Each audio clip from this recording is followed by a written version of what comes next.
Good morning, children. This is Ravi from AP Model School. By seeing this thumbnail, don't confuse.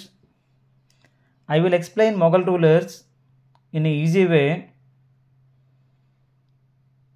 So we will discuss now Mughal rulers one by one. ఇక్కడ junior NTR act చేసిన Badshah poster పెట్టాను.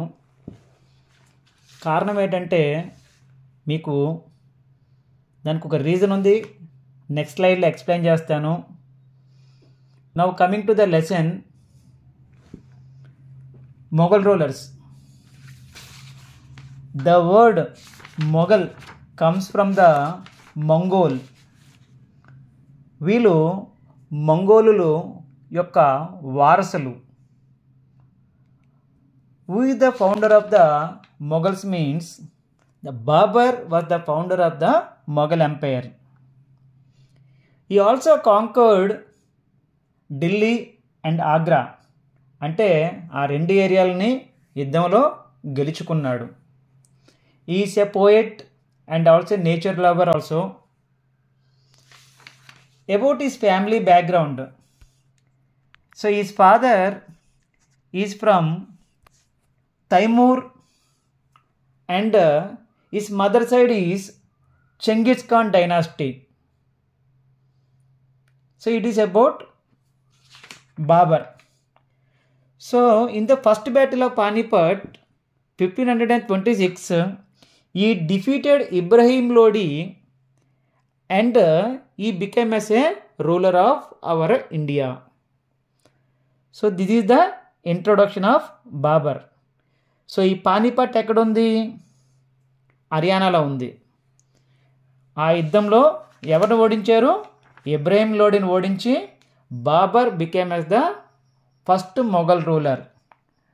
Next the second ruler is Humayun. So ఈయన బాబర్ చనిపోయిన తర్వాత he became as a ruler, but he was inexperienced.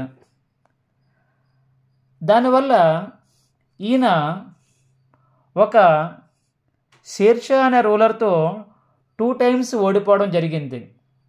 ఈ was defeated by Sher Shah twice. అతను Mughal dynasty కాదు, అతను సుర్ డైనాసిటీ. అతని గురించి మళ్ళీ మనం చెప్పుకుందాం. ఓకే, ఈ వాజ్ ఆఫ్ఘన్ రూలర్. షేర్షా అన్న వ్యక్తి ఆఫ్ఘన్ రూలర్. అయితే ఆయన చనిపోయిన తర్వాత హుమయూన్ ఏం చేశారంటే with the help of Safavid Shah he become as a ruler again in Delhi area. Okay, మనం ఫస్ట్ రూలర్ గురించి చెప్పుకున్నాము, సెకండ్ రూలర్ గురించి చెప్పుకున్నాము. ఓకే, థంబ్నెయిల్లో ఏమి ఇచ్చాను? బాద్షా అని ఇచ్చాము. బాద్షాని మీరు బాద్షా గారికి గుర్తుపెట్టుకోండి. BHAJSA. సో ఇక్కడ బి అంటే బాబర్ పరిపాలించాడని, హెచ్ అంటే నెక్స్ట్ వచ్చిన రూలర్ హుమయూన్, థర్డ్ వచ్చిన రూలర్ ఏమో అక్బర్, జే అంటే జహాంగీర్, హెచ్ షాజహాన్, ఏ ఔరంగజేబ్. ఇలా మనం వీళ్ళందరినీ ఒక యాక్రోనిమ్ అనే వర్డ్ యూజ్ చేసి యాక్రోనిమ్స్లోని అంటే బాద్షా అనే పదం ఉపయోగించి ఈజీగా నేర్చుకోవచ్చు. అంటే ఒకప్పుడు కలర్స్ని అన్నీ గుర్తుపెట్టుకోవడం కోసము యాక్రోనిమ్స్ యూజ్ చేసేవారు, విబ్జిఆర్ అని చెప్పి. అలాగే చాలా వాటికి మనం పిన్ అంటాము. పిన్ అంటే పోస్టల్ ఇండెక్స్ నెంబర్ అని. ఇలాగా చాలా ఈజీగా గుర్తుపెట్టుకోవడం కోసం పాన్, పర్మనెంట్ అకౌంట్ నెంబర్ అని. నేను రీసెంట్గా ఒక వీడియో చేశాను, how to remember parts of speech అని చెప్పి. అందులో పవన్ కళ్యాణ్ ఫోటో ఉపయోగించి కూడా ఈ అన్ని పార్ట్స్ ఆఫ్ స్పీచ్ని ఎలా గుర్తుపెట్టుకోవాలో చెప్పాను. ఇక్కడ మొఘల్ రూలర్స్ గురించే కాదు, అక్కడ నేను పార్ట్స్ ఆఫ్ స్పీచ్ గురించి కూడా పవన్ కళ్యాణ్ ఫోటో పెట్టి చెప్పడం జరిగింది.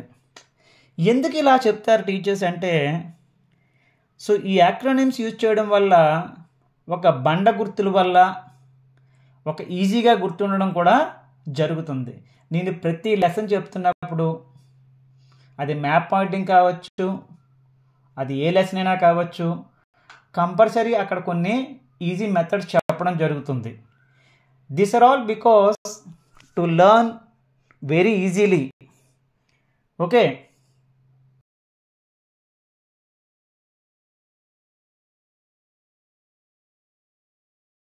ఉన్నాము.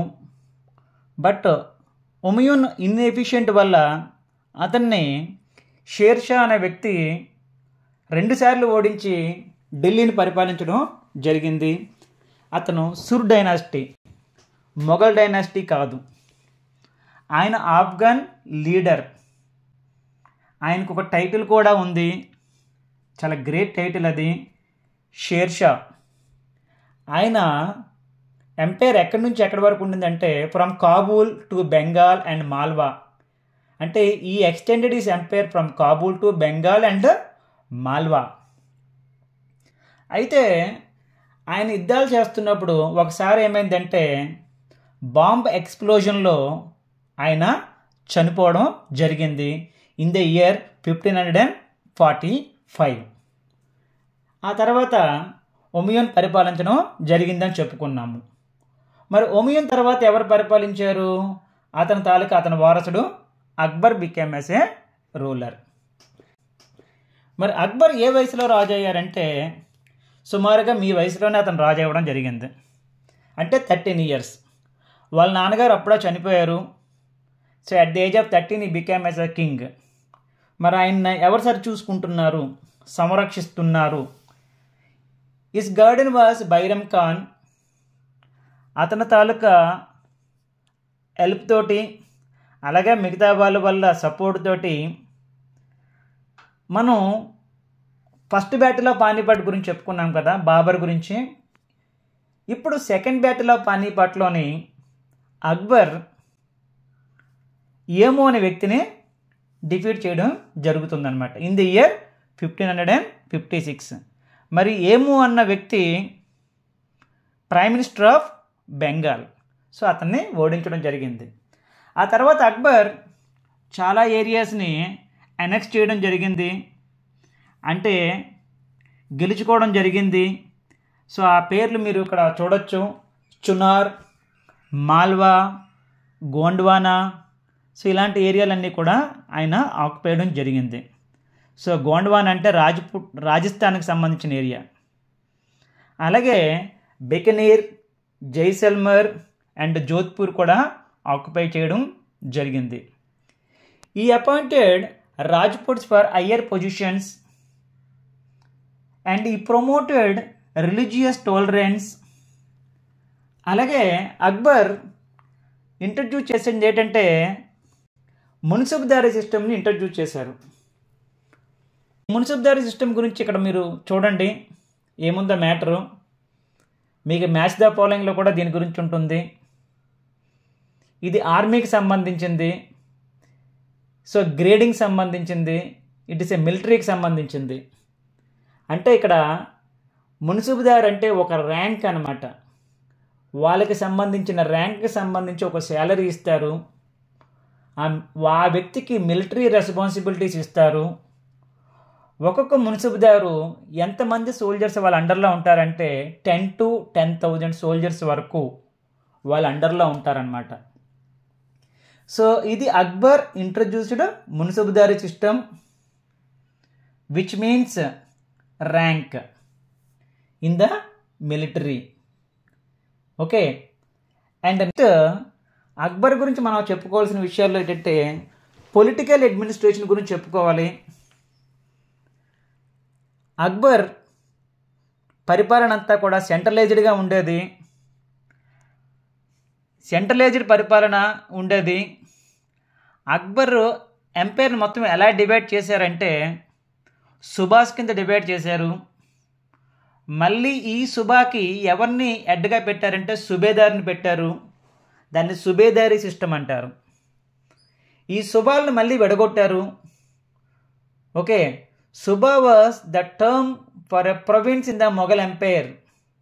ప్రొవిన్స్ అంటే మీనింగ్ ప్రదేశం అని అర్థం. సుబాల్ను ఎలా డివైడ్ చేశారంటే 15 సుబాల్ని మళ్ళీ విడగొట్టారు. సర్కార్స్ కింద విడగొట్టారు. Again the sarkars were divided into the parganas. So ఈయన ఏ రకమైన పరిపాలన విడగొట్టి పరిపాలించారు. In the same way the other Mughal rulers are also followed. Akbar land revenue system కూడా చాలా బాగుండేది. ఈ కలెక్టెడ్ ట్యాక్స్, హౌ ఈ కలెక్టెడ్ ట్యాక్స్ అన్నది 1/3. ఈ కలెక్టెడ్ ట్యాక్స్ యాజ్ 1/3. సో ఇది కూడా ఆయన కొంతవరకు షేర్షా అడ్మినిస్ట్రేషన్ని ఇన్స్పిరేషన్ తీసుకునే చేయడం జరిగిందనమాట. మళ్ళీ మ్యాటర్ ఇక్కడ సేమే ఇచ్చాను. ఇందాక మనం చెప్పుకుంది ఏంటంటే 15 సుబాల్ని సర్కార్ల కింద విడగొట్టారని, సర్కార్లేమో పరగణాల కింద విడగొట్టారని చెప్పుకున్నాము. But each Suba was appointed ఏ సుబేదార్. దాన్నే సుబేదార్ సిస్టమ్ అంటారు. ఇందాక అక్బర్ గురించి చెప్పుకున్నప్పుడు ఏం చెప్పుకున్నాము? మున్సబ్దారీ సిస్టమ్ చెప్పుకున్నాము. ఇప్పుడు సుబేదార్ సిస్టమ్ గురించి చెప్పుకున్నాము. అయితే అక్బర్ కన్స్ట్రక్షన్స్ కూడా కొన్ని చాలా ఇంపార్టెంట్ ఉన్నాయి. అందులో one of the important construction is Humayun tomb. Humayun ఎవరమ్మా? వాళ్ళ నాన్నగారు. And Mewar ruler Maharana Pratap fought with Akbar throughout his life. అంటే ఒక రకంగా చెప్పాలంటే ఆ మహారాణా ప్రతాప్ అన్న గొప్ప రాజు అక్బర్తో అతని జీవితకాలం పోరాడుతూనే ఉన్నాడు. ఎందుకంటే అతను హిందూ రూలరు, అక్బర్ ఏమో Muslim ruler. Okay. And Akbar appointed Rajputs in higher positions. ఇక్కడ రాజ్పుట్స్ని హయ్యర్ పొజిషన్లో ఎందుకు పెట్టారు అంటే అక్బర్కి ఎక్కువ మంది భార్యలు ఉండేవారు. అందులో రాజస్థానీకి సంబంధించిన అమ్మాయిలు కూడా ఉన్నారు. అందులో జోధాబాయ్, ఇక్కడ మీరు పోస్టర్ కూడా చూడొచ్చు, ఒక సినిమా పోస్టరు, జోధా అక్బర్ అని చెప్పి. ఒక రకంగా అక్బర్ కూడా రిలీజియస్ టాలరెన్స్ కారణము జోధాబాయే. అంతకుముందు రూలర్స్ ఏం చేసేవారంటే ట్యాక్స్ కలెక్ట్ చేసేవారు, జిజియా ట్యాక్స్ అని చెప్పి. కానీ తన ఎప్పుడైతే జోధాబాయిని మ్యారేజ్ చేసుకున్నారో అప్పటి నుంచి ఈ పిలిగ్రిమ్ ట్యాక్స్ అని లేదంటే జిజియా ట్యాక్స్ అన్నది అక్బర్ రద్దు చేయడం జరిగింది. అక్బర్ తర్వాత నెక్స్ట్ వచ్చిన రూలర్ జహాంగీర్. సో జహాంగీర్ నూర్జహాన్కి సంబంధించిన ఒక ఇక్కడ క్లిప్పింగ్ చూశారు మీరు, చూడండి. Salim the successor of Akbar. And ఆ సలీం అనే వ్యక్తికే టైటిల్ మాత్రమే జహాంగీర్. అతను అందరూ కూడా జహాంగీర్ అనే పిలుస్తారు. మన లెసన్లో జహాంగీర్ అని ఉంది, కానీ అతని యాక్చువల్ నేమ్ ఈజ్ సలీం. ఇతను కూడా రాజ్పుట్స్ తోటి మంచి రిలేషన్సే పెట్టుకున్నారు. ఈయనకి కూడా ఎక్కువ మంది భార్యలు ఉండడం కూడా కారణం. ఇతను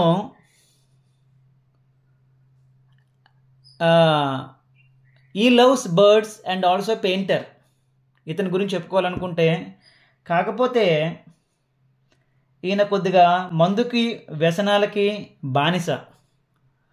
ఆ కారణంతో అతని భార్య పరిపాలించడం మొదలెట్టింది. వెన్ జహాంగీర్ వాజ్ ఇల్, అతని ఆరోగ్యం బాగోలేని దగ్గర నుంచి అతని భార్య పరిపాలించడం మొదలెట్టింది. ఇక్కడ జహాంగీర్ అంటే మీనింగ్ కూడా ఉంది, వరల్డ్ కాంకరర్ అని అర్థం. అంటే ప్రపంచ విజేత, మంచి టైటిల్ అనమాట. ఇతనికి ఒక మంచి టైటిల్ ఉండేదన్నమాట. Okay, this all about Jahangir. Jahangir తర్వాత షాజహాన్. ఈయన గురించి మీ అందరికీ బాగా తెలుసు. ఇతనికి టైటిల్ పేరు, ఇతని టైటిల్ ఏంటంటే ఖుర్రం. ఈయన మొఘల్ ఆర్కిటెక్చర్కి ఒక టాప్ పొజిషన్, పీక్ పొజిషన్ తీసుకెళ్లారు. కారణం ఏంటంటే Taj Mahal construction, red fort construction, జమా మసీద్ కన్స్ట్రక్షన్, మోతీ మసీద్ కన్స్ట్రక్షన్, ఇలాంటివన్నీ కన్స్ట్రక్ట్ చేయడం కారణం.